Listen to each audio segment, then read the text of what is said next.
ভোরের কুয়াশা আর শীতল হাওয়া, এখনও শীতের ছায়া স্পষ্ট। কলকাতা থেকে বিভিন্ন জেলায় সকালের শুরুটা কনকনে ঠান্ডাতেই হচ্ছে। তবে আবহাওয়াবিদদের মতে এ যেন বিদায়ের আগের শীতের শেষ প্রদর্শনী। আর কয়েকদিনের মধ্যেই ছবিটা বদলাতে চলেছে গোটা রাজ্য জুড়ে। আলিপুর আবহাওয়া দপ্তরের পূর্বাভাস বলছে দক্ষিণবঙ্গ জুড়ে তাপমাত্রা ঊর্ধ্বমুখী হবে, ধীরে ধীরে হবে, এমনটাই তারা জানাচ্ছে। সর্বনিম্ন পারদ 2 থেকে 3 ডিগ্রি সেলসিয়াস পর্যন্ত বাড়তে পারে। শনিবারের মধ্যেই এই পরিবর্তন চোখে পড়বে বলেই ইঙ্গিত।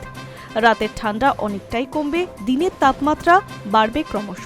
উত্তরে হাওয়ার প্রভাব কমে যাওয়ায় শীতের তীব্রতা আর আগের মতো থাকবে না। কলকাতা সহ হুগলি, 2 চব্বিশ পরগনা, পূর্ব ও পশ্চিম মেদিনীপুর, ঝাড়গ্রাম, পুরুলিয়া, বাঁকুড়া, 2 বর্ধমান, বীরভূম, মুর্শিদাবাদ ও নদিয়ায় আগামী 7 দিন শুষ্ক আবহাওয়া বজায় থাকবে। বৃষ্টির সম্ভাবনা নেই বলেই জানাচ্ছে হাওয়া অফিস। সকালের দিকে কোথাও কোথাও হালকা কুয়াশা দেখা দিতে পারে, তবে ঘন কুয়াশার সম্ভাবনা কম।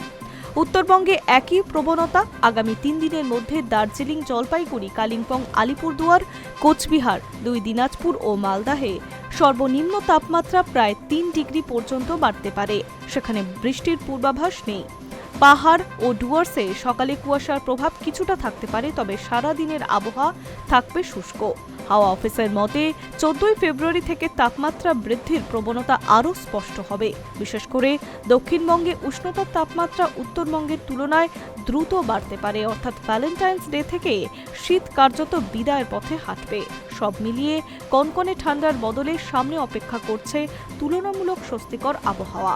আগামী দিনগুলিতে শীতের কামড় অনেকটাই শিথিল হবে বলে জানাচ্ছে হাওয়া অফিস। High news network.